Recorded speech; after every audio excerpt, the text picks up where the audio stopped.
Hello everyone, स्वागत है आप सभी का बलास्ट कोचिंग क्लासेस में। बलास्ट कोचिंग क्लासेस की तरफ से 12th भौतिक विज्ञान यानी 12th फिजिक्स का हिंदी मीडियम की आपको क्लासेस दी जा रही हैं। ये इंग्लिश मीडियम की भी क्लासेस साथ में दी जा रही हैं, पर अभी हम लोग हिंदी मीडियम वाला सेशन देख रहे हैं और ये आपका एमपी बोर्ड एग्जाम 2024 के लिए होने वाला है। इसका डे 4 है। इससे पहले अगर आपने भौतिक विज्ञान की क्लासेस नहीं देखी हैं तो डे 1 से लगा करके डे 3 तक हम लोग कंप्लीट कर चुके हैं, तो वो आपको ज़रूर देख लेनी है। हम लोग फर्स्ट चैप्टर देख रहे हैं अभी, जो हमारे first unit of first chapter है। तो यूनिट फर्स्ट है हमारा इकाई 1 स्थिर विद्युत। इसके अंदर हमारे 2 चैप्टर आते हैं, एक अध्याय 1 और दूसरा आता है अध्याय 2। अध्याय 1 को हमने कंप्लीट किया हुआ है 6 डेज में, जिनमें से 3 डेज हम लोग पहले पढ़ चुके हैं, ये चौथा डे है। ठीक है, तो आपने जो पहले के 3 डे नहीं देखे हैं तो उसको ज़रूर देख लेना। ये पूरी प्लेलिस्ट रहने वाली है जिसमें आप लोगों को सारे मतलब चैप्टर फर्स्ट से लगा करके चैप्टर 14 तक के सारा कुछ दिया जाएगा। ठीक है, तो अभी हम लोग क्या कर रहे हैं, अध्याय फर्स्ट का आगे का पढ़ते हैं, जहाँ पे हमने डे 3 पर ख़त्म किया था। तो जो हमने डे 3 पर ख़त्म किया है उसके बाद से हम लोग टॉपिक देख रहे हैं। तो नेक्स्ट टॉपिक हमारा क्या है, विद्युत द्विध्रुव।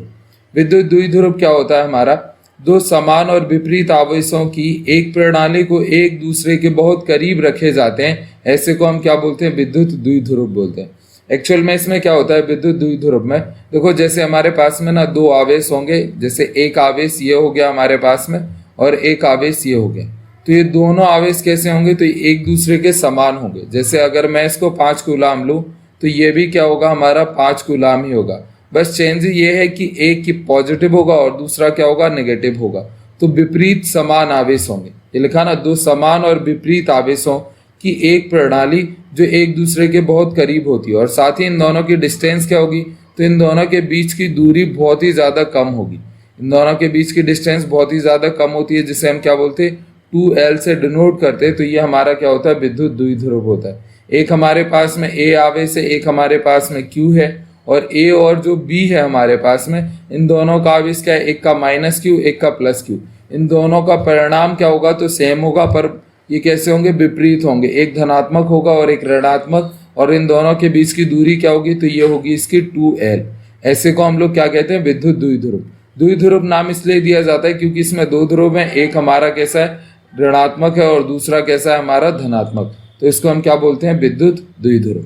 ठीक है, तो विद्युत द्विध्रुव हमारे क्या होता है, 2 समान और विपरीत आवेशों की एक प्रणाली जो एक दूसरे के कैसे होती है, बहुत ही ज्यादा करीब होती है। बच्चों का जनरली क्वेश्चन यही होता है कि सर जब आप बोल रहे हो कि इन दोनों पॉइंटों के बीच की डिस्टेंस क्या है, बहुत ही ज्यादा कम है, फिर भी आप डिस्टेंस 2L ले रहे हो, ऐसा क्यों। तो इन दोनों के बीच में एक पॉइंट होता है जिसको हम लोग O बोलते हैं। ये एक्चुअल में इसका सेंटर पॉइंट होता है। तो O से फर्स्ट वाले की डिस्टेंस हमारी क्या होती है, L होती है, और O से सेकंड वाले की डिस्टेंस भी क्या होती है, L होती है। जब ये विद्युत द्विध्रुव की हम कैलकुलेशन करते हैं, जब भी कोई सी चीज़ हमें इसकी निकालनी होती है, तो हमेशा कहाँ से निकालते हैं, इसके मध्य बिंदु से। तो मध्य बिंदु से जब हम दूरी लेते हैं तो ये दूरी हमको भिन्न में ना मिले, इस वजह से हम क्या करते हैं, इसको 2L लेते हैं, ताकि एक L इधर की हो जाए और एक L इधर। अगर भिन्न में आएगा तो वो L/2 करके हो जाएगा, अगर मैं पूरी डिस्टेंस को L लूंगा तो। और बाद में ये हमें कैलकुलेशन करने में, जोड़ने घटाने गुणा भाग करने में, ये बटे में 2 साथ में रहता है, तो प्रॉब्लम जनरेट करता है। इस वजह से हम इसको क्या मानते हैं, तो इसको हम लोग ले लेते हैं 2L। ठीक है, नेक्स्ट। इसके बाद में नेक्स्ट टॉपिक है हमारा विद्युत द्विध्रुव आघूर्ण। अगर आपको 12th क्लास में ज़्यादा अच्छे मार्क्स लेकर के आने हैं तो सारे टॉपिक आपको एक तरफ से रिवाइज करने होंगे और बार बार इन वीडियो को देखना होगा, जिससे कि आपके मार्क्स क्या है, ज़्यादा आए। और कभी भी फिजिक्स में शॉर्टकट नहीं होता है कि आप आगे का छोड़ करके और वीडियो को जल्दी जल्दी स्किप करके देखते हुए जाओ। आपको पूरा और कंप्लीट देखना पड़ेगा और बार बार रिवाइज भी करना पड़ेगा। ठीक है, तो जो नेक्स्ट टॉपिक है आपका वो क्या है, विद्युत द्विध्रुव आघूर्ण। इसमें क्या होता है, विद्युत द्विध्रुव आघूर्ण एक सदिश राशि है जिसका परिमाण द्विध्रुव के किसी एक आवेश के परिमाण और दोनों आवेशों के बीच की दूरी के गुणनफल के बराबर होता है। तो विद्युत द्विध्रुव आघूर्ण हमारा क्या होता है, जैसे सपोज करो ये हमारे पास में द्विध्रुव है, तो ये हो गया हमारा +Q और ये हो गया हमारा -Q, और ये हो गया इसका बीच का O। और यहाँ पे जैसे ये बीच का O है और इन दोनों के बीच की लंबाई क्या है, 2L है, तो ये क्या होगा, ये O के अनुदिश ये घूमने लग जाता है, आघूर्ण करने लग जाता है, यानी घूर्णन करने लग जाता है। तो वो हमारा क्या कहलाता है, विद्युत द्विध्रुव आघूर्ण, जिसे हम किससे प्रदर्शित करते हैं, तो इसको हम लोग P से प्रदर्शित करते हैं। तो P बराबर क्या होता है, तो P बराबर होता है इन दोनों में से कोई सा एक चार्ज, जैसे एक चार्ज लूंगा तो क्या आ जाएगा Q, और इन दोनों के बीच की डिस्टेंस, तो इनके बीच की दूरी हमारी क्या है, तो ये है 2L। तो P बराबर क्या होता है 2QL, ये Q मल्टीप्लाई 2 मल्टीप्लाई L है, एक साथ लिखेंगे तो क्या हो जाएगा 2QL।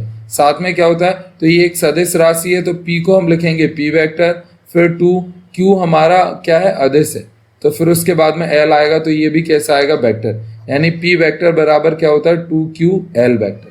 ठीक, तो विद्युत द्विध्रुव आघूर्ण यानी P होता है, इसका फॉर्मूला आपको याद रखना है। तो इसका सूत्र हमारा क्या होता है, तो ये होता है 2QL। ठीक है, PQ जो हमारा P वेक्टर है या P जो सदिश राशि होती है, इसका हमारा क्या हो जाता है, तो ये होता है 2QL। तो विद्युत द्विध्रुव आघूर्ण क्या होता है, विद्युत द्विध्रुव आघूर्ण एक सदिश राशि है, तो ये हमें दिख रहा है वेक्टर लगा हुआ है, मतलब सदिश राशि है, जिसका परिमाण क्या होगा, तो इसका फॉर्मूला क्या होगा, द्विध्रुव के एक आवेश के परिमाण और दोनों आवेशों के बीच की दूरी का गुणनफल, यानी एक आवेश और दोनों के बीच की दूरी का गुणनफल हमारा क्या हो जाता है, P हो जाता है। ठीक है, नेक्स्ट, विद्युत द्विध्रुव आघूर्ण की कुछ यहाँ पे क्वालिटीज लिखी हुई है, कुछ इसकी प्रॉपर्टीज लिखी हुई हैं, ये इंपॉर्टेंट थिंग्स है। जब जब भी आपको ये येलो कलर में कुछ दिखाई दे, जैसे कि ये यहाँ पे लिखा हुआ है, तो ये आपके क्या है, इंपॉर्टेंट टर्म्स हैं, ये आपके MCQ में पूछी जाती हैं। तो पहली इसमें क्या है, विद्युत द्विध्रुव आघूर्ण से संबंधित, तो ये विद्युत द्विध्रुव आघूर्ण की SI इकाई कूलाम मीटर होती है। जैसे आप SI की बात करो तो देखो क्या हो जाएगा, P हमारा क्या है 2QL, तो 2 का तो कोई यूनिट होता नहीं, Q का क्या हो जाएगा कूलाम, और L क्या होती है दूरी, तो इसका हो जाएगा मीटर, तो इसका SI यूनिट क्या हो जाएगा कूलाम मीटर। विद्युत द्विध्रुव आघूर्ण का SI मात्रक क्या हो जाएगा, तो ये हो जाएगा कूलाम मीटर। ठीक है, नेक्स्ट, दूसरा इंपॉर्टेंट पॉइंट हमारा क्या है, विद्युत द्विध्रुव आघूर्ण एक सदिश राशि है।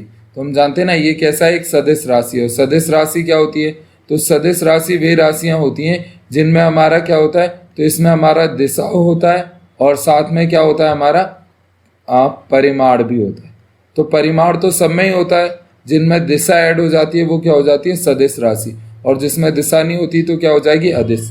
तो विद्युत द्विध्रुव आघूर्ण क्या होता है, सदिश राशि होती है, इसमें दिशा होती है। इसी वजह से इसके फॉर्मूले में क्या लिखा जाता है, P वेक्टर बराबर 2QL वेक्टर। तो ये P के ऊपर जैसे ही सदिश बना हुआ है तो P सदिश लिखा हुआ है, इसका मतलब ये कैसी राशि है, सदिश है। नेक्स्ट है विद्युत द्विध्रुव आघूर्ण की दिशा क्या होती है, तो इसकी दिशा होती है ऋणात्मक से धनात्मक आवेश की ओर होती है। इसकी हमेशा दिशा क्या हो जाएगी, ऋणात्मक से धनात्मक आवेश की ओर। विद्युत द्विध्रुव आघूर्ण का विमीय सूत्र क्या होगा, तो जैसे ये दिख रहा है हमारा SI मात्रक क्या होता है कूलाम मीटर, तो कूलाम का क्या हो जाएगा AT और मीटर का क्या हो जाएगा L। और अगर मैं इन तीनों को मर्ज करके एक साथ लिखूं तो क्या हो जाएगा, M है नहीं, इसका मतलब M0, फिर L आएगा तो L, फिर उसके बाद में T आएगा तो T, फिर उसके बाद में आएगा A। तो इसका हमारा क्या हो जाएगा M0LTA, कितना हो जाएगा M0LTA। ये विद्युत द्विध्रुव आघूर्ण का क्या हो जाएगा, विमीय सूत्र हो जाएगा। ठीक, नेक्स्ट, अभी तक जो हम लोग पढ़ चुके हैं, तो अभी हमने क्या देखा है आज, विद्युत द्विध्रुव और विद्युत द्विध्रुव क्या देखा है, आघूर्ण।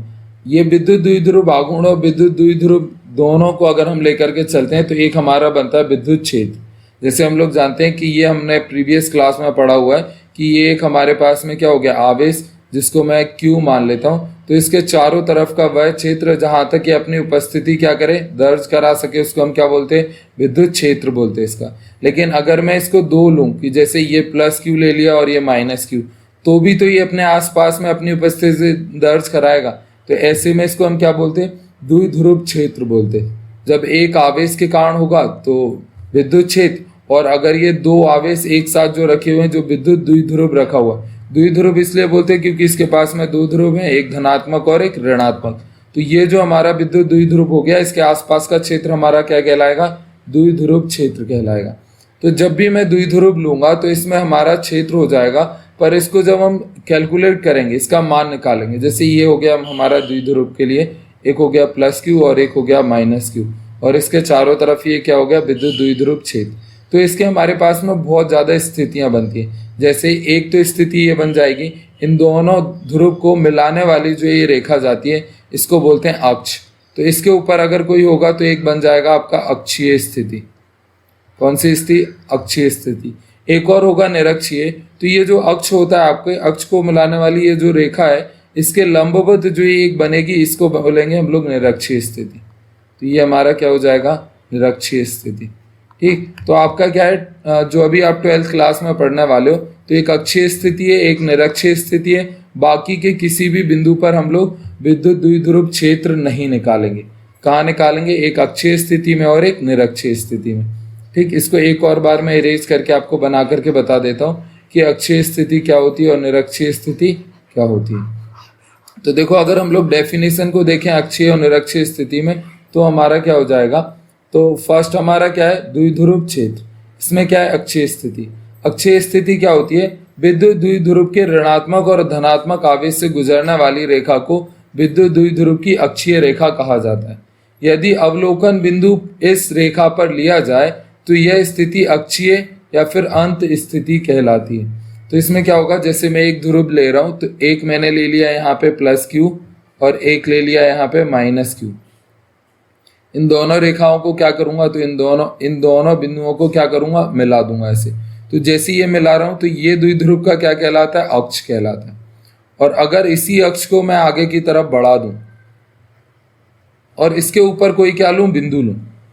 इस अक्ष को क्या करूं? मैं आगे की तरफ बढ़ा दूं, जैसे दोनों तरफ, या तो इस तरफ या फिर इस तरफ, और इसी के ऊपर कोई सा एक बिंदु ले लूं P, और मैं यहाँ पे देखूंगा कि विद्युत क्षेत्र की तीव्रता क्या है। तो ये हमारा कौन सा स्थिति कहलाएगा? तो ये कहलाएगा अक्षीय स्थिति, क्योंकि ये बिंदु कहाँ है? इसकी अक्ष पर है। ठीक, नेक्स्ट क्या है? तो इसके बाद में अगला है हमारा निरक्षीय स्थिति। तो निरक्षीय स्थिति क्या हो जाती है? जब भी आप कोई सा विद्युत द्विध्रुव लेते हो, तो एक जैसे ये प्लस क्यू आवेश हो गया, एक माइनस क्यू, और इन दोनों को मिलाने वाली ये रेखा क्या होगी? अक्ष। तो ये क्या हो गया? इसका अक्ष। तो इसको लंबवत यानी दो हिस्सों में बराबर बांटना। तो जब इसको लंब समद्विभाजक करेंगे हम, तो ये जो हमारे नया आएगा लंब समद्विभाजक, ये इसका क्या कहलाएगा? तो ये कहलाएगी इसकी निरक्षीय स्थिति। क्या कहलाएगी? निरक्षीय स्थिति। तो निरक्षीय स्थिति क्या होती है? जब कोई बिंदु जिस पर विद्युत क्षेत्र की तीव्रता ज्ञात करनी होती है द्विध्रुव के लंब अर्ध समद्विभाजक पर उपस्थित होता है, तो इस बिंदु को द्विध्रुव के सापेक्ष निरक्षीय स्थिति में कहा जाता है। तो ये हमारा क्या कहलाएगा? निरक्षीय स्थिति। और आज का बस हमारे ये दो ही टॉपिक थे, अक्षीय स्थिति और निरक्षीय स्थिति। तो एक बार तो हम अक्षीय स्थिति में विद्युत क्षेत्र की तीव्रता देखेंगे, और एक बार हम क्या? निरक्षीय स्थिति में विद्युत क्षेत्र की तीव्रता देखेंगे। तो अभी हम क्या कर रहे हैं कि जो हमारा अक्षीय स्थिति है, इसमें हम लोग देखेंगे विद्युत क्षेत्र की तीव्रता कितनी है। क्या निकालना है हमें? विद्युत क्षेत्र की तीव्रता, और कहाँ? अक्षीय स्थिति में। तो अक्षीय स्थिति तो हमारी क्लियर हो गई कि एक हमारे पास में क्या होगा? ये जैसे हमारे पास में माइनस क्यू आवेश और ये हमारे पास में प्लस क्यू आवेश, तो ये इन दोनों के बीच का क्या हो गया? तो ये हो गई इसके बीच की अक्ष। और अगर मैं इसको आगे बढ़ा दूं तो ये इस तरफ से आगे जाएगा। यहाँ पर मैंने एक बिंदु ले लिया P, और इस P के ऊपर क्या करूंगा मैं? तो इस P के ऊपर विद्युत क्षेत्र की तीव्रता निकालूंगा इन दोनों ध्रुवों की वजह से। तो ये हमारा क्या कहलाएगा? अक्षीय स्थिति। जैसे ये वाला आवेश मेरा माइनस क्यू है और ये वाला क्या है? प्लस क्यू है। P बिंदु के ऊपर मैं एक टेस्ट चार्ज लेकर के आऊंगा, जो मेरा क्या होगा? Q0। ठीक, उसके बाद में नेक्स्ट क्या है? ये धनात्मक होगा तो हमेशा ये रिपेल करेगा। ये बीच में हमारा एक बिंदु है O बिंदु से लेकर के हमारा P बिंदु की दूरी क्या होगी? तो ये हो जाएगी हमारी R, और A इसको मैं मान ले रहा हूँ और इसको B मान ले रहा हूँ। तो A से O की दूरी होगी L, और O से B की दूरी भी क्या होगी? L। ठीक, तो ये इस तरह से हमारा क्या होगा? अक्षीय स्थिति के लिए क्या है? डायग्राम। ठीक, अब जब मैं अक्षीय स्थिति के लिए निकालूंगा तो सबसे पहले लिखूंगा बिंदु P पर, ऐसा लिखूंगा मैं, बिंदु P पर विद्युत क्षेत्र की तीव्रता। बिंदु P पर विद्युत क्षेत्र की तीव्रता। विद्युत क्षेत्र की तीव्रता। तो बिंदु P पर मैं क्या कर रहा हूँ? विद्युत क्षेत्र की तीव्रता निकाल रहा हूँ, और साथ में यहाँ पे लिख लेता हूँ माइनस क्यू आवेश के कारण। माइनस क्यू आवेश के कारण। तो माइनस क्यू आवेश के कारण जो विद्युत क्षेत्र की तीव्रता होगी वो कितनी होगी? तो P बिंदु पर हमें क्या निकालना है? E। ठीक है, किसकी वजह से? ये है माइनस क्यू, इसकी वजह से। तो इसको मैं क्या मान रहा हूँ? A, और ये क्या है? B, और ये क्या है हमारा? यहाँ पे क्या हो जाएगा? P। तो जैसे ही मैं निकालूंगा तो इसको लिखूंगा EQ माइनस, माइनस की वजह से निकाल रहा हूँ तो क्या लिखूंगा? EQ माइनस, और ये कितना हो जाएगा? तो ई तो हम लोग जानते हैं क्या होता है, 1/4 पाई एप्सिलॉन 0 और आवेश यानी क्यू और अपॉन में दूरी, तो दूरी क्या लिखूंगा, ए से पी, ए से पी। दूरी का क्या होता है, वर्ग यानी ए पी का स्क्वायर। नेक्स्ट क्या हो जाएगा, तो ये हो जाएगा हमारा ई क्यू माइनस बराबर 1/4 पाई एप्सिलॉन 0 और ये आ जाएगा क्यू अपॉन में ए पी स्क्वायर। तो ए पी का स्क्वायर क्या होता है, देखो हमारा, तो ए से पी तक के बीच की डिस्टेंस क्या है, तो ए से ओ की है एल और ओ से पी की क्या है आर। तो ये हमारा ए से जो पी की डिस्टेंस होगी ये पूरी, ये क्या हो जाएगी, तो ये हो जाएगी एल प्लस आर।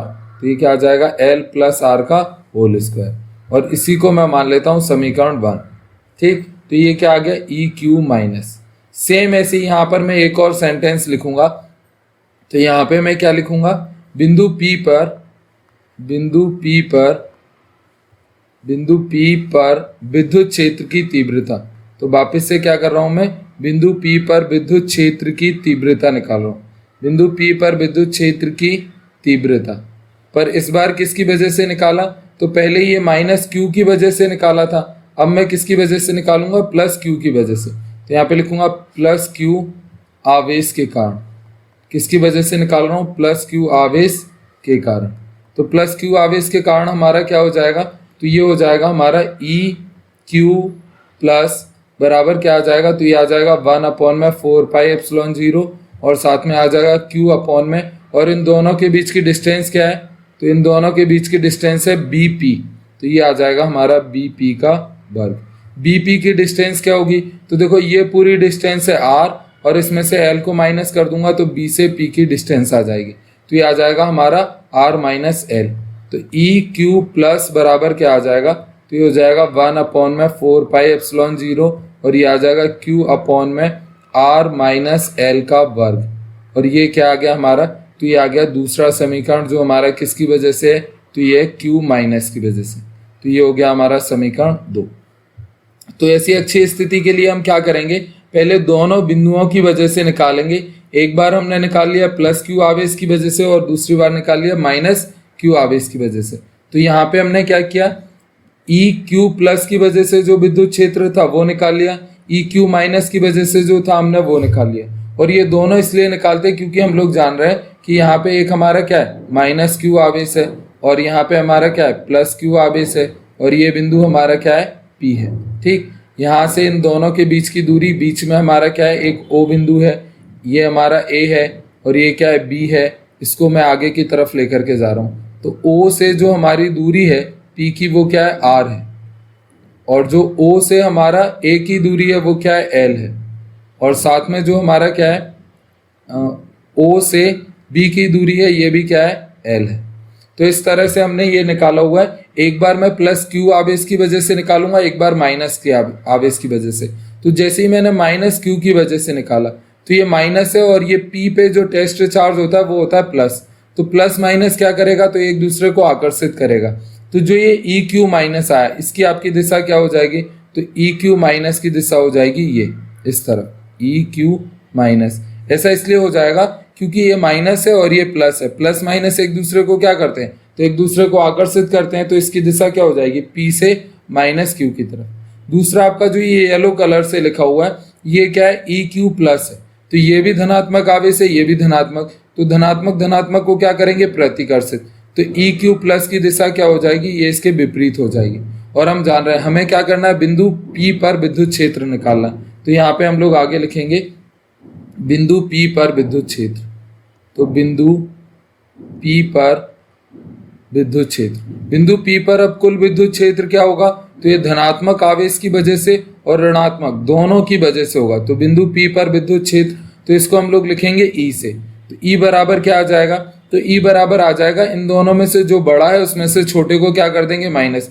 क्योंकि एक आपका क्षेत्र इस तरफ जा रहा है और एक इस तरफ, तो दोनों में से जो बड़ा होगा उसमें से छोटे को हम क्या कर देंगे, माइनस कर देंगे। ठीक, तो बड़ा कौन सा है इसमें से, तो हम देख पा रहे हैं इसमें ये बड़ी वैल्यू से भाग दिया जा रहा है और यहाँ पे क्या छोटी से।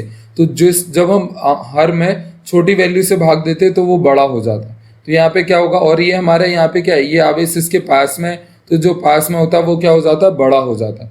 तो यहाँ पे मैं लिखूंगा ई क्यू प्लस और इसमें से माइनस करूंगा ई क्यू माइनस वाला।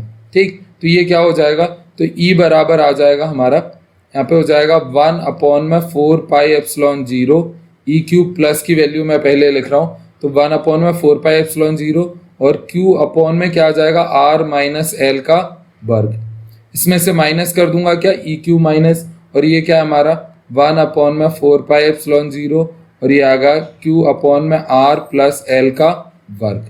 ठीक, इन दोनों को जब मैं सॉल्व करूंगा तो देखो क्या हो जाएगा, स्क्रीन को थोड़ा सा ऊपर कर देता हूं मैं, तो यहाँ पे हमारा क्या हो जाएगा, जो ई आएगा वो हो जाएगा, तो ई बराबर हो जाएगा, इन दोनों में से क्यू अपॉन में 4 पाई एप्सिलॉन 0 कॉमन आ जाएगा, तो क्यू अपॉन में 4 पाई एप्सिलॉन 0 और यहाँ पे क्या बचेगा 1/r माइनस एल का वर्ग और माइनस इसका 1/4 पाई एप्सिलॉन 0 और क्यू तो कॉमन ले लिया था, तो यहाँ पे बचेगा 1/r प्लस एल का होल स्क्वायर। जैसे ही मैं r माइनस एल स्क्वायर और r प्लस एल स्क्वायर का क्या करूंगा, एलसीएम लूंगा, तो ये क्या हो जाएगा, तो ये r माइनस एल का स्क्वायर और साथ में क्या है r प्लस एल का स्क्वायर। तो ये आप देखो, ये होल स्क्वायर को आप बाहर कर लो तो ये हो जाएगा आपका a माइनस बी और ये हो जाएगा a प्लस बी, ये होता है आपका r स्क्वायर और माइनस एल स्क्वायर और फिर इसका होल स्क्वायर था, तो ये इस तरह से आ जाएगा। तो e बराबर हमारा क्या हो जाएगा, q अपॉन में 4 पाई एप्सिलॉन 0 और इन दोनों का एलसीएम लेंगे तो कितना आ जाएगा, तो ये आ जाएगा हमारा r square minus l square का वर्ग।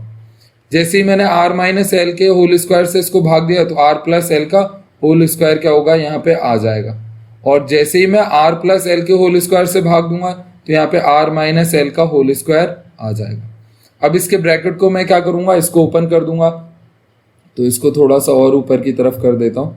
तो जैसे ही मैं ब्रैकेट को ओपन करूंगा तो ई बराबर क्या आ जाएगा, तो ब्रैकेट को ओपन करूंगा तो ई बराबर हो जाएगा क्यू अपॉन में 4 पाई एप्सिलॉन 0 और हर में तो एक ही चीज होगी r square minus l square का होल स्क्वायर। इसको जैसे ही मैं लिखूंगा तो आर प्लस एल का होल स्क्वायर क्या हो जाएगा, तो यहाँ पे हमें दिख रहा है r square plus l square plus 2rl, और जैसे ही r माइनस एल के होल स्क्वायर को सॉल्व करूंगा तो ये हो जाएगा हमारा आर स्क्वायर और साथ में क्या आएगा प्लस का एल स्क्वायर और माइनस का आएगा 2rl। लेकिन जो ये हमारा माइनस ही अंदर जाएगा तो इनको बदल देगा, तो minus r square minus l square और प्लस का क्या हो जाएगा 2rl। ये आर स्क्वायर प्लस का ये माइनस का कैंसिल आउट, एल स्क्वायर से एल स्क्वायर भी कट जाएगा, तो ये क्या बचेगा 2rl प्लस 2rl। तो E इक्वल टू क्या हो जाएगा, तो E इक्वल टू हो जाएगा Q अपॉन में 4 पाई एप्सिलॉन 0 और ये आ जाएगा 2 और 2 क्या हो जाएगा 4। तो यहाँ पे मैं ऐसा लिख दूंगा 2 मल्टीप्लाई 2rl और अपॉन में क्या आ जाएगा, तो अपॉन में आ जाएगा r square minus l square का होल स्क्वायर। यहाँ पे अगर हम लोग देखें तो हमारे पास में 2 भी है, Q भी है, L है, तो 2QL हमारा क्या होता है, तो इसका मान होता है P। ऐसा हम लोग जानते हैं कि P बराबर क्या होता है, तो जो हमारा P होता है उसका मान क्या होता है, ऐसा हम पहले ही पढ़ चुके हैं, तो P बराबर होता है हमारा 2QL। तो इसकी वैल्यू मैं रख दूंगा, तो E बराबर क्या आ जाएगा देखो, तो यहाँ पे E बराबर आ जाएगा हमारा, ये 2QL की जगह P आ जाएगा तो 2R बचा रहेगा, तो ये हो जाएगा हमारा 1/4 पाई एप्सिलॉन 0 और यहाँ पे हमारा क्या आ जाएगा, तो ये आ जाएगा P मल्टीप्लाई 2R और होल अपॉन में आ जाएगा हमारा r square minus l square का होल स्क्वायर। ठीक है, अगर मैं इसको और ज्यादा सॉल्व करूं तो हमारा क्या हो जाएगा, तो यहाँ पे हम लोग इसको लिखेंगे कि L is less than R, जो आपका L होता है ये क्या होता है, तो ये हम लोग जैसे ऊपर देख चुके हैं L क्या होता है, ये O और Q के बीच की दूरी है, ये क्या है L, और R क्या है, तो O से और ये P की डिस्टेंस ये हमारी क्या है R। ये द्विध्रुव हमारा क्या होता है, तो इसकी दूरी बहुत ही कम होती है और ये आपने बिंदु ज्यादा दूर लिया है, तो इस वजह से ये L क्या हो जाएगा, L आपका बहुत ही ज्यादा छोटा हो जाएगा R की तुलना में। तो R की तुलना में जब ये छोटा हो गया और इसको हम R के साथ जोड़ेंगे घटाएंगे तो ये नेग्लेजिबल होगा, तो ये 0 हो जाएगा। तो E बराबर देखो हमारा क्या आ जाएगा, तो यहाँ से E बराबर आ जाएगा हमारा, E बराबर आ जाएगा 1/4 पाई एप्सिलॉन 0 और ये आ जाएगा P मल्टीप्लाई 2R और जैसे ये L बराबर 0 हो गया तो R की पावर 2 की होल पावर 2, तो यहाँ पे आ जाएगा R की पावर 4। तो R की पावर 4 जो हमारा आएगा तो इससे एक R क्या हो जाएगा कैंसिल आउट, तो यहाँ पे क्या बचेगा 3, यानी E बराबर आ गया हमारा 1/4 पाई एप्सिलॉन 0 और 2P अपॉन में R की पावर 3। ये होता है हमारा एक्सीएल के लिए इलेक्ट्रिक फील्ड इंटेंसिटी। डेरिवेशन थोड़ा सा ज़्यादा लंबा है, कहीं पर अगर आपको नहीं आएगा समझ में तो आपको क्या करना है, वापस से इसको वीडियो को पीछे की तरफ जा करके देख लेना है। एक बार मैं आपको दिखा देता हूँ ये कहाँ से। तो पहले हमने क्या किया, ई क्यू माइनस के लिए इलेक्ट्रिक फील्ड इंटेंसिटी निकाली, फिर प्लस के लिए निकाली, फिर मैं ओवरऑल निकालूंगा तो ई इक्वल टू क्या आ जाएगा, तो ये ई इक्वल टू आ जाएगा ई क्यू प्लस माइनस ई क्यू माइनस। और जैसे ही इसको मैं फिर क्या करूंगा, सॉल्व कराते जाऊंगा और सॉल्व कराते कराते मेरा क्या आ जाएगा, ये फाइनल आउटपुट आ जाएगा। तो आप इसको रोक करके स्क्रीनशॉट ले लेकर के अपने हिसाब से इसको क्या करना है, राइट डाउन कर लेना। पहले आपको ये लिखना है, फिर उसके बाद में येलो कलर वाला लिखना है, फिर ये व्हाइट कलर का लिखना है, और जो ये मैंने साइड में किया हुआ है जैसे एक ये, तो ये आपका रफ वर्क है, इसको आपको नहीं लिखना है, ठीक है। तो इस तरह से, और ये आपका क्या है, ये आपका डायग्राम है इधर, तो इस डायग्राम को भी आपको क्या कर लेना है, ड्रॉ कर लेना है, ठीक। नेक्स्ट, तो ये हमारा क्या था, एक्सीएल के लिए था, इसको मैं इरेज कर देता हूँ और नेक्स्ट करूंगा किसके लिए, तो नेक्स्ट आ जाएगा हमारा इक्वेटोरियल के लिए। तो नेक्स्ट हम लोग क्या कर रहे हैं, नेक्स्ट हम लोग देख रहे हैं निरक्षीय स्थिति के लिए। तो इसको पहले से ही मैंने जगह यहाँ पे बना ली है ताकि नीचे की तरफ सीधा क्या करते जाऊंगा, लिखते जाऊंगा। और ये हमारा अक्षीय से भी थोड़ा सा ज्यादा बड़ा है, तो नीचे तक मैं इसको सीधे लिखते जाऊंगा। अगर कहीं से आपको समझ में नहीं आए तो इसको आपको क्या करना है, वापस से वीडियो को रिवाइंड करके देख लेना। तो अभी मैं क्या कर रहा हूँ, दो आवेश लेता हूँ। तो जैसे यहाँ पे मैंने ले लिया एक प्लस क्यू आवेश, ठीक, और एक ले रहा हूँ यहाँ पे माइनस क्यू आवेश। तो ये मैंने दो ले लिए, इसको मैं ए मान ले रहा हूँ और यहाँ पे मैं इसको बी मान ले रहा हूँ। इन दोनों को मैंने मिला दिया तो ये इसका क्या हो गया, अक्ष हो गया, ठीक। और निरक्षीय स्थिति क्या होती है, तो अक्ष का लंब समद्विभाजक, तो मैंने इसको क्या कर दिया, समद्विभाजित कर दिया। ये बिंदु क्या हो गया मेरा ओ, तो ओ से ए की दूरी क्या है, तो ये दूरी हो जाएगी एल, और ओ से बी की दूरी क्या है, तो ये भी दूरी हो जाएगी हमारी एल, ठीक। फिर O के ये निरक्षीय स्थिति पर एक बिंदु मैंने यहाँ पे लिया हुआ है, तो ये बिंदु को मैं मान रहा हूँ P। तो P से हमारी O की दूरी क्या हो जाएगी, तो ये हो जाएगा P से O की दूरी R, ठीक। ये बिंदु बहुत ही ऊपर होता है, R हम लोग जानते हैं बहुत ही ज्यादा बड़ा होता है L की कंपैरिजन में, तो ये आपका क्या हो जाएगा R, ठीक। जैसे ही आपका R हो जाएगा तो इन दोनों को आप क्या करोगे, इसको आप मिला दोगे, ठीक। और O से किसको मिला दोगे, B को। तो मेरे को A से P की जरूरत पड़ने वाली है और B से P की भी जरूरत पड़ने वाली है। तो ये लंबाई हमारी क्या है, O से A की लंबाई क्या है L, और P से O की लंबाई क्या है R। तो यहाँ पे तो ये हमारा एक समकोण त्रिभुज बन गया ना ऐसा, जिसमें एक ही हमारा क्या है L और ये क्या है हमारा R। और अगर मेरे को ये हाइपोटेनियस निकालना हो, इसका कर्ण निकालना हो, तो ये क्या आ जाएगा हमारा R का स्क्वायर प्लस L का स्क्वायर और रूट के अंदर। जैसे मैं लिखूंगा तो ये हमारा क्या होता है, पाइथागोरस थ्योरम हमारी क्या कहती है, कर्ण का वर्ग बराबर होता है लंब का वर्ग बटे में आधार का वर्ग, ठीक है। तो जैसे ही मैं इनका वर्ग करूंगा तो मेरे को कर्ण का वर्ग नहीं चाहिए, कर्ण चाहिए। तो लंब का वर्ग प्लस आधार का वर्ग और इसका वर्ग का वर्गमूल दूसरी तरफ चला जाएगा, तो ये हो जाएगा r square plus l square.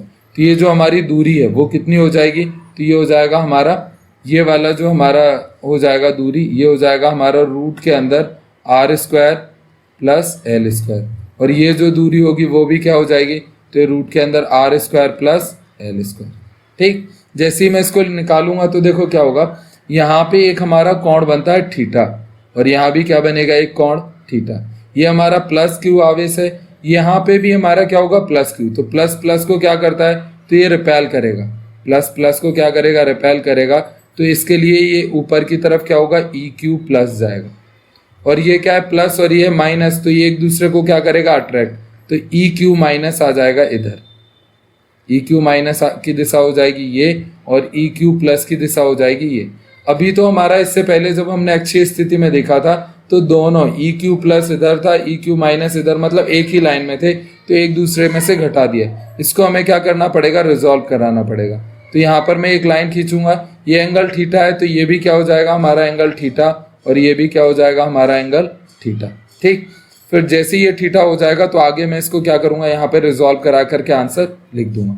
अभी मैं यहाँ पे क्या कर रहा हूँ, तो ये प्लस क्यू आवेश के कारण पी के ऊपर जो ये ई क्यू प्लस होगा और ई क्यू माइनस होगा, क्या होगा, एक होगा हमारा ई क्यू प्लस और एक हो जाएगा हमारा ई क्यू माइनस। तो इसको मैं निकाल रहा हूँ, तो यहाँ पे मैं लिखूंगा प्लस क्यू आवेश के कारण, प्लस क्यू आवेश के कारण बिंदु P पर विद्युत क्षेत्र की तीव्रता। तो किसकी निकालनी है? विद्युत क्षेत्र की तीव्रता निकालनी। ठीक है, विद्युत क्षेत्र की तीव्रता। तो जैसे ही मैं प्लस क्यू आवेश के कारण विद्युत क्षेत्र की तीव्रता निकालूंगा तो ये क्या हो जाएगा? प्लस क्यू आवेश ये है, बिंदु P पर निकालना है, तो ये हमारा क्या होता है? ई क्यू प्लस बराबर हो जाएगा, ई का फॉर्मूला क्या होता है? 1/4πε0 और साथ में क्या आ जाएगा? तो ये प्लस क्यू आवेश यानी क्यू और अपॉन में आ जाएगा क्यू की और पी की दूरी यानी ए पी। जैसे ए पी का मान रखूंगा तो ए पी क्या है? तो ये रूट के अंदर r square plus l square, तो इसका क्या आ जाएगा? वर्ग आ जाएगा। तो यहाँ पे मैं लिख पाऊंगा यहाँ पे ई क्यू प्लस बराबर हो जाएगा हमारा 1/4πε0 और क्यू और ए पी क्या है? तो ए पी है रूट के अंदर r square plus l square और ए पी का वर्ग, तो इसका भी वर्ग। ये आ गया हमारा समीकरण 1। ठीक, ये हमारा क्या हो गया? तो ये हो गया हमारा समीकरण 1। अब हम आगे करेंगे, तो जैसे ही हम आगे करेंगे तो इसी को मैं आगे लिख दूंगा कि माइनस, ये क्या हो जाएगा? माइनस क्यू आवेश के कारण, माइनस क्यू आवेश के कारण बिंदु P पर, किस पर? बिंदु P पर विद्युत क्षेत्र की तीव्रता। तो अब मैं माइनस की वजह से लिखूंगा। ठीक है, तो ये हमारा देखो क्या आ जाएगा? क्षेत्र की तीव्रता। जैसे ही लिखूंगा तो ये क्या हो जाएगा? इसको मैं और ऊपर की तरफ स्क्रॉल करा देता हूं, तो ई क्यू प्लस लिखा तो यहाँ पे क्या आ जाएगा? ई क्यू माइनस और ये कितना होता है? 1/4πε0 और क्यू अपॉन में, तो ये हमारा क्या है? ई क्यू माइनस, और ई क्यू माइनस क्या है? तो ये ई क्यू माइनस एक क्यू माइनस और इसके कारण यानी बी से पी की दूरी के बीच में, तो इन दोनों के बीच की दूरी क्या है? B P. तो इसको मैं क्या लिख दूंगा? यहाँ पे लिख दूंगा बी पी का वर्ग। और जैसे ही मैं बी पी का मान रखूंगा तो ई क्यू माइनस बराबर क्या आ जाएगा? तो ई क्यू माइनस बराबर होता है 1/4πε0 क्यू अपॉन में रूट के अंदर आ जाएगा हमारा r square plus l square का वर्ग, और ये हो गया हमारा समीकरण नंबर 2। ठीक, तो मेरे पास में ई क्यू माइनस का मान आ गया और ई क्यू प्लस का भी आ गया। इन दोनों का मान तो मैंने निकाल लिया। अब मेरे को क्या चाहिए? ई चाहिए। इन दोनों बिंदुओं को एक करके या फिर इन दोनों का मैं क्या करूंगा? तो ऊपर हमने पढ़ा हुआ प्रिंसिपल ऑफ सुपरपोजिशन यानी अध्यारोपण का सिद्धांत, उससे इन दोनों को क्या करूंगा? जोड़ या घटा दूंगा, पर इनकी दिशा क्या है? अलग अलग है। तो जैसे इसकी दिशा अलग अलग है तो देखो इसको मैं क्या करूंगा? ये जो हमारा ई क्यू प्लस है इसको रिजोल्व कराऊंगा, तो ये क्या है? थीटा। तो इस अक्ष पे हमारा क्या आ जाएगा? इसका ई क्यू प्लस कॉस थीटा, और इधर क्या आ जाएगा? तो यहाँ पे आ जाएगा हमारा ई क्यू प्लस साइन थीटा। जिधर हमारा कोण होता है उधर आता है थीटा, और जिस अक्ष पे थीटा नहीं होता उधर आता है साइन थीटा। ये नेगेटिव के कारण है और ये इसका क्या है? थीटा। तो इधर क्या आ जाएगा? ई क्यू माइनस कॉस थीटा, और यहाँ पे क्या आ जाएगा? इस तरफ नीचे की तरफ, तो यहाँ पे भी हमारा सेम आ जाएगा। जैसे ये लिखा ना ई क्यू साइन थीटा, तो यही आ जाएगा ई क्यू माइनस साइन थीटा। ये यहाँ पे प्लस थीटा नहीं है, ये रिप्रेजेंटेशन का तरीका है ई क्यू प्लस थीटा, क्योंकि प्लस आवेश के कारण, नीचे माइनस के कारण आ रहा तो ई क्यू माइनस थीटा। ये ऊपर की तरफ जा रहा है, ये नीचे की तरफ, और ई क्यू और ई क्यू माइनस इन दोनों की वैल्यू क्या है? सेम है। देखो ई क्यू प्लस जो वैल्यू है वही सेम क्या है? ई क्यू माइनस है। तो ये दोनों सेम है, और तो इनका साइन थीटा क्या होगा? एक जैसा होगा। तो ये दोनों एक दूसरे से क्या होंगे? कैंसल आउट हो जाएंगे। केवल इसी तरफ हमारा क्या है? एक बचा रहेगा। तो ये क्या होगा? E Q plus cos theta और E Q minus cos theta, और E Q plus E Q minus दोनों सेम है, तो इनमें से कोई सा एक ले लूंगा और इन दोनों को जोड़ूंगा तो क्या हो जाएगा? 2 ई क्यू कॉस थीटा। तो इसीलिए हमारा यहाँ पे हम क्या लिखेंगे? बिंदु P पर, यहाँ पर मैं लिखूंगा बिंदु P पर विद्युत क्षेत्र की तीव्रता। तो बिंदु P पर विद्युत क्षेत्र की तीव्रता, तो बिंदु P पर जो विद्युत क्षेत्र की तीव्रता है वो हमारा क्या आएगा? तो यहाँ पे हम लोग लिख सकते हैं E। तो E बराबर क्या आएगा? तो ये हमने यहाँ पे क्या निकाला? 2 ई क्यू कॉस थीटा। ठीक है, तो इनका एक एक करके मैं मान रखूंगा। तो E तो ऐसे ही, 2 भी ऐसे ही रहेगा, और ई क्यू क्या है? तो कोई सा भी एक ले लो, क्योंकि दोनों का क्या है? सेम है। तो ये आ जाएगा 1/4πε0 और ये क्या है मान इसका यहाँ पे q अपॉन में, तो q अपॉन में रूट के अंदर क्या आएगा r square plus l square का होल स्क्वायर, और साथ में मेरे को क्या लिखना है कॉस थीटा का मान लिखना है। तो कॉस थीटा का मान क्या आएगा, तो मैं वापस से डायग्राम में जाता हूँ और ये वाला ट्रायंगल ले लेता हूँ, ये वाला। तो इसमें अगर मैं कॉस थीटा लिखूंगा तो ये थीटा, कॉस थीटा क्या होता है, तो कॉस थीटा होता है हमारा बेस अपॉन में हाइपोटेनियस, और बेस क्या है एल, और हाइपोटेनियस क्या है रूट के अंदर r square plus l square, यानी कॉस थीटा बराबर होता है आधार बटे में कर्ण। तो आधार क्या है, तो ये लंबाई है हमारी एल, और कर्ण क्या है रूट के अंदर r square plus l square. तो कॉस थीटा यहाँ पे क्या हो जाएगा, तो ये हो जाएगा एल अपॉन में रूट के अंदर r square plus l square. ठीक, ये जो 2ql है इसकी जगह मैं p लिख दूंगा, तो e बराबर क्या आ जाएगा 1 अपॉन में 4 पाई एप्सिलॉन 0 और 2ql, ये पूरा क्या हो जाएगा p अपॉन में रूट के अंदर क्या है, तो ये r square plus l square. 2 बार ये लिखा है 1 बार ये, तो पावर कितनी हो जाएगी 3। फिर आगे मैं लिखूंगा कि l is less than r, तो l जो होता है वो हमारा क्या होता है वेरी लेस देन होता है r से, तो r स्क्वायर के साथ में जैसे इसको जोड़ूंगा तो क्या हो जाएगा 0, यानी e इक्वल टू क्या हो जाएगा, तो e बराबर हो जाएगा 4 पाई एप्सिलॉन 0 और ये हो जाएगा p अपॉन में, तो r स्क्वायर करूंगा रूट, तो ये आ जाएगा r की पावर 3। तो ये आ गया हमारा विद्युत क्षेत्र की तीव्रता किसके लिए, निरक्षीय स्थिति के लिए। निरक्षीय के लिए हमारा कितना है e बराबर 1 बटे में 4 पाई एप्सिलॉन 0 p अपॉन में r क्यूब। ठीक, तो ये इसका क्या है डेरिवेशन। आप स्क्रीन को रोक करके पोज करके कोई सा भी जो जो आपको चाहिए वो सेक्शन लेकर के क्या कर सकते हो, लिख सकते हो। और ये आपको समझ में नहीं आ रहा है तो वीडियो को बार बार देखना, जिससे कि एक एक टॉपिक आपका क्या हो जाए, क्लियर हो जाए। ठीक, इसकी एक और डायरेक्शन भी बचती है, दिशा बचती है कि क्या होता है। तो इसकी दिशा देखो क्या है, तो आपका जो रिजल्टेंट है वो इस तरफ आया, तो ये दिशा क्या हो जाएगी पॉजिटिव से किसकी तरफ, नेगेटिव की तरफ। ठीक है, तो इसकी दिशा क्या आ रही है हमारी पॉजिटिव से नेगेटिव की तरफ, यानी ए से बी की तरफ हमारा क्या है, ये निरक्षीय स्थिति में इसकी दिशा आएगी। अक्षीय में क्या आता है, तो अक्षीय में जो हमारा बड़ा होता है जिसमें से हम माइनस करते, जैसे हमने प्लस वाले में से माइनस किया था, तो वही हमारी क्या हो जाएगी, दिशा हो जाएगी जो प्लस की होती है। नेक्स्ट टॉपिक, तो नेक्स्ट हमारा टॉपिक क्या है, तो यहाँ पे हमारा नेक्स्ट टॉपिक है अक्षीय और निरक्षीय स्थिति में द्विध्रुव के कारण विद्युत क्षेत्र की तीव्रता की तुलना। तो अब हम क्या कर रहे हैं, जो हमारा अक्षीय स्थिति है, अक्षीय स्थिति और निरक्षीय स्थिति में द्विध्रुव के कारण विद्युत क्षेत्र की तीव्रता की तुलना कर रहे हैं। तो अक्षीय स्थिति में हमारा क्या है, अक्षीय को हम बोलते हैं इंग्लिश में एक्सियल, क्या बोलते हैं एक्सियल, और इसको बोलते हैं निरक्षीय को इक्वेटोरियल। इसीलिए इसे लिखते हैं ई ए से और इसको लिखते हैं ई से।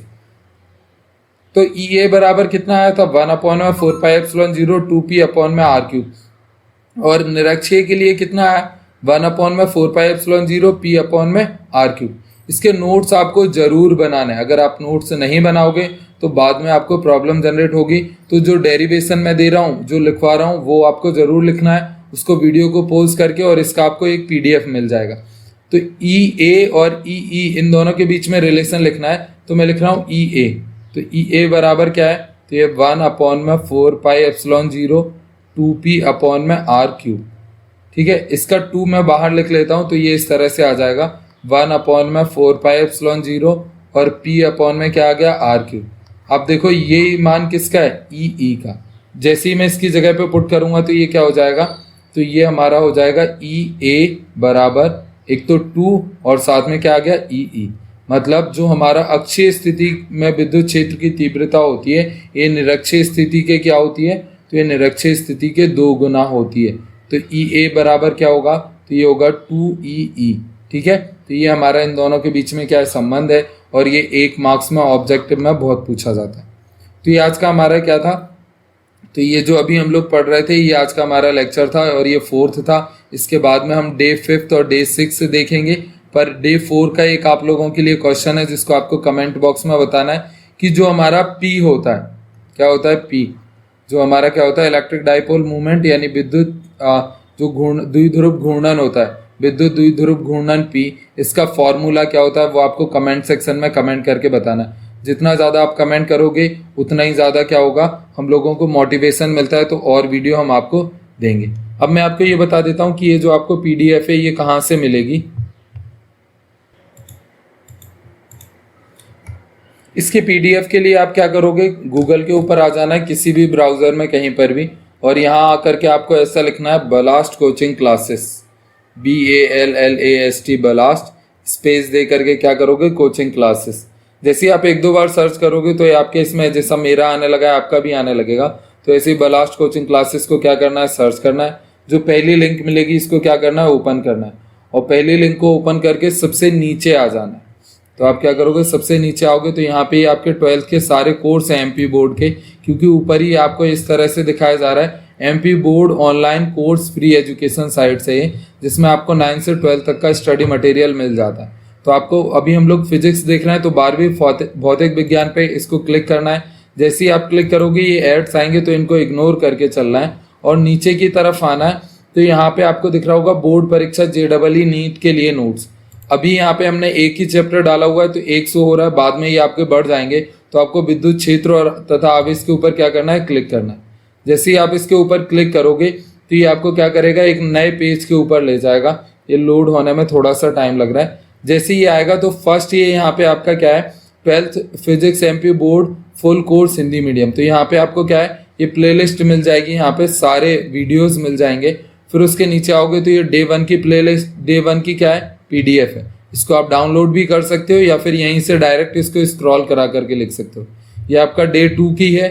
फिर उसके बाद में आओगे तो ये डे 3 की है, और नीचे आओगे तो ये आपका क्या है, डे 4 का है। ऐसे ही आगे आपको इन फ्यूचर डे 5 और डे 6 की भी PDF मिलने वाली है, जिसमें आपको ये सारी चीज़ें क्या करनी है, नोट डाउन कर लेनी। ठीक है, तो आई होप आपको ये सारी चीज़ें समझ में आई होंगी।